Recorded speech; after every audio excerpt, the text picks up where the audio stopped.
Davao Steel Plant Raid. Kaligtasan ba? Due process? At sino ang sasalo sa epekto? Mga kababayan, may isang tanong na marahil ay pumasok agad sa isip ng marami nang mabalitaan natin ang ginawang raid sa isang steel manufacturing plant dito sa Davao City. Bakit Davao na naman? At dahil alam naman nating napaka-politikal ng sitwasyon sa bansa ngayon, natural lamang na may magtanong, pinag-iinitan na naman ba ang Davao? May political motive ba ang raid na ito? Pero bago tayo mag-conclude, gusto kong subukan nating alisin muna sandali ang politika.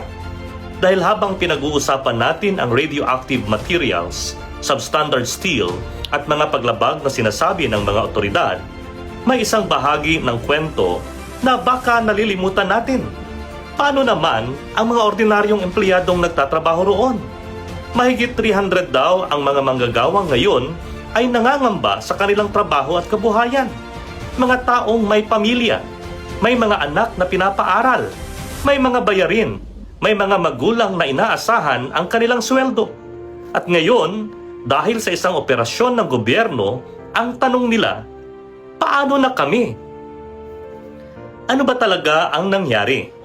Noong August 14, kahapon po, nagsagawa ang National Bureau of Investigation or NBI kasama ang Presidential Anti-Organized Crime Commission at iba pang government agencies ng operasyon sa Davao Mighty Steel Corporation sa Barangay Ilang, Bunawan District, Davao City. Iniulat ng mga otoridad na may nakita silang radioactive bearing materials at iba pang production-related materials sa loob ng pasilidad. Iniulat din na may technical findings na tumutukoy sa radioactive isotopes gaya ng uranium-238, thorium-228, thorium-232 at radium-226. Dahil dito, 174 workers ang iniulat na inilabas mula sa lugar dahil sa sinasabing panganib ng occupational exposure. May mga individual din na inaresto kaugnay ng operasyon. Kung mapapatunayan ng mga aligasyong ito, seryoso talaga ang usapin. Walang dapat magbulag-bulagan kapag buhay at kaligtasan ng tao ang pinag-uusapan. Pero, may kabilang panig din ng kwento. At ito ang dapat nating pakinggan. Parang mga kriminal kami. Ayon sa mga empleyadong nagsasalita ngayon tungkol sa kanilang karanasan, ang naging pakiramdam nila habang isinasagawa ang operasyon ay para bang hindi sila ordinaryong manggagawa, kundi mga kriminal. At dito ko gustong huminto sandali. Dahil kahit may iniimbestigahang kumpanya, kahit may warrant, kahit may seryosong aligasyon, ang mga empleyado ay hindi otomatikong nagiging kriminal. Ang isang rank and file worker na pumapasok araw-araw para kumita ng sahod ay hindi dapat agad tingnan bilang kasabwat sa anumang iligal na gawain dahil lamang nagtatrabaho siya sa isang kumpanyang iniimbestigahan. Kung may kasalanan ang management, panagutin ang may kasalanan.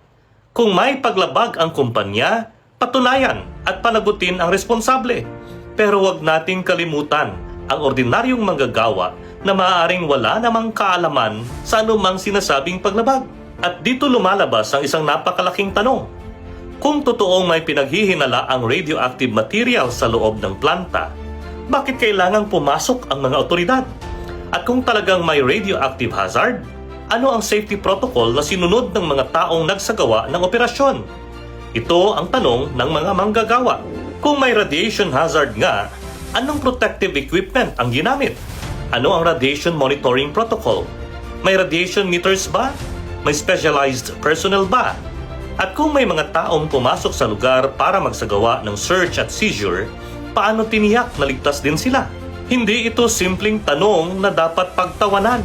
Dahil kung sasabihin ng gobyerno na seryosong radioactive hazard ang lugar, natural lamang na itanong ng publiko, ano ang eksaktong safety measures na ginawa ninyo? At kung walang panganib, ipaliwanag din ninyo kung bakit nasaan ang masusing testing. Isa pang napakahalagang tanong ang lumalabas ngayon. May radioactive materials daw. May contaminated materials daw. May radioactive isotopes daw. Okay. Pero nasaan ang kumpletong scientific evidence? Anong eksaktong materyales ang kinuhaan ng sample? Saan kinuha? Kailan kinuha? Sino ang kumuha? Paano isinagawa ang chain of custody? Anong laboratory ang nagsuri? Ano ang radiation level? Ano ang concentration? At higit sa lahat, ano ang laboratory report na magpapatunay sa mga aligasyong ito? Dahil hindi sapat na sabihin lamang may radioactive material. Kapag buhay at kabuhayan ng daan-daang tao ang nakataya, kailangan natin ng scientific evidence that can withstand independent scrutiny. Hindi ito dapat maging usapin ng maniwala ka sa gobyerno at hindi rin dapat maging maniwala ka sa kumpanya. Ang dapat nating sabihin, ipakita ninyo ang ebidensya. Pero may isang bagay na dapat din nating linawin. Hindi rin natin dapat baliktarin ang sitwasyon at sabihin walang radioactive material dahil hindi natin nakita ang laboratory report. Hindi rin tama iyon. May mga ulat na nagsasabing nagsagawa ng technical examination at may nakita umanong radioactive isotopes. Kaya ang tamang posisyon ay huwag agad maniwala ng walang ebidensya. Pero huwag din agad itanggi ang aligasyon ng walang investigasyon. Ang kailangan natin ay transparency. At may isa pang issue, substandard steel. Hindi rin natin dapat kalimutan ang aligasyon tungkol sa substandard steel products. Actually, hindi na ito bagong concern. Noong 2024, iniulat ng Philippine Iron and Steel Institute ang mga test buy sa Mindanao kung saan may mga rebars na umano'y hindi pumasa sa required standards. Kabilang sa mga tinukoy sa report ang rebars na may marking ng Davao Mighty Steel. May confirmatory testing din na isinagawa sa Bureau of Philippine Standards Testing Laboratory. Pero, mahalagang linawin. Magkaibang issue ang substandard steel at radioactive contamination. Hindi ibig sabihin na dahil substandard ang isang produkto ay radioactive na rin ito. At hindi rin ibig sabihin na dahil may radioactive material na sinasabing natagpuan sa planta ay radioactive na lahat ng bakal na ginawa roon. Kailangang paghiwalayin ang dalawang issue at patunayan ang bawat isa. Pero ngayon, may mga taong walang trabaho. At dito, para sa akin, nagiging mas personal ang issue. Dahil sa gitna ng lahat ng headline, radioactive materials, substandard steel, NBI raid, arrests, government operation, may mahigit 300 na manggagawa raw na nagtatanong, paano na kami? Hindi sila ang gumawa ng batas. Hindi sila ang nag-issue ng permits.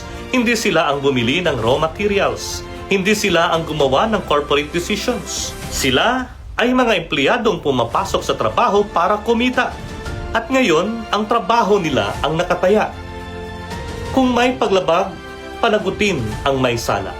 Ito ang prinsipyo na dapat nating tandaan. Kung mapatunayan na may illegal na gawain, panagutin ang responsable. Kung mapatunayan na may radioactive contamination, protektahan ang publiko. Kung mapatunayan na may substandard products na nailabas sa merkado, i-recall, imbestigahan at panagutin ang may pananagutan. Pero kasabay nito, protektahan din natin ang mga manggagawa na walang kinalaman sa anumang paglabag. Dahil hindi maaaring ang unang nawawala kapag may government operation ay ang trabaho ng ordinaryong empleyado. At dito mayroon akong tanong sa gobyerno. Kung isinara o pinahinto ang operasyon dahil sa safety concerns, ano ang plano para sa mga manggagawa? May temporary assistance ba? May labor intervention ba? May social protection ba? May coordination ba sa Department of Labor and Employment? Paano ang kanilang sahod? Paano ang kanilang mga pamilya? Paano ang kanilang mga anak? At kung matapos ang investigasyon ay mapatunayan na walang pananagutan ang karamihan sa mga manggagawa, sino ang tutulong sa kanila na makabalik sa trabaho? Dahil hindi naman pwedeng matapos ang press conference, matapos ang mga headline, matapos ang operasyon, tapos kalimutan na natin ang mga manggagawa. Public safety o abuse of power? At dito bumabalik ang pinaka-importanting punto. Hindi natin kailangang pumili sa pagitan ng dalawang extremes. Hindi natin kailangang sabihin, pinag-iinitan ng Davao kaya mali ang raid. Pero hindi rin natin kailangang sabihin, nag-raid ang NBI kaya lahat ng sinabi nila ay otomatikong totoo. Parehong delikado ang dalawang posisyon. Ang kailangan natin ay ebidensya, transparency, due process, scientific testing, at higit sa lahat, accountability. At may tanong din para sa kumpanya. Kung sinasabi ng mga empleyado na hindi sapat ang ebidensyang ipinapakita ng mga otoridad, magsalita rin ang kumpanya. Ipakita ang kanilang testing records, ipakita ang quality control documents, ipakita ang radiation-related records kung mayroon, ipakita ang kanilang permits at compliance documents, at sagutin ang mga aligasyon. Dahil kung walang ginawang mali, walang mas magandang depensa kaysa ebidensya. Huwag nating gawing political war ang isang public safety issue.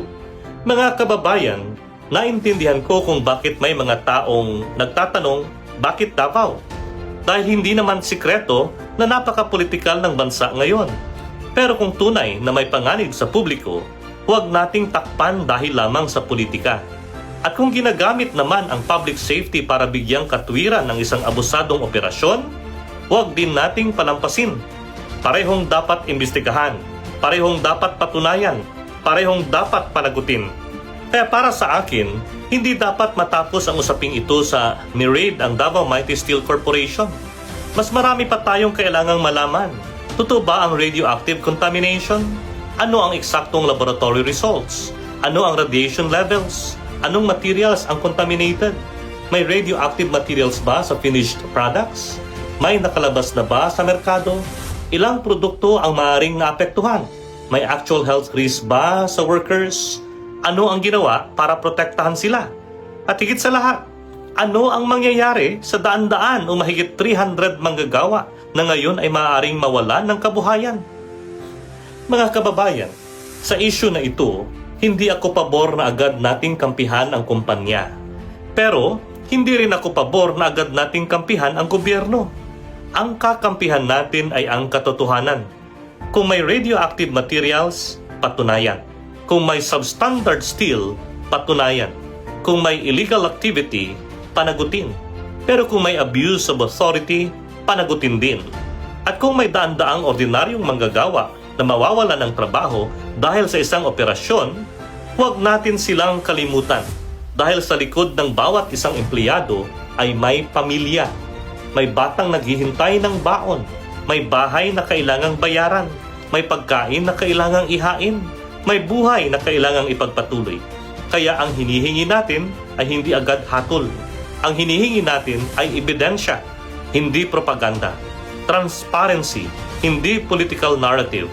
Scientific proof, hindi scapegoating.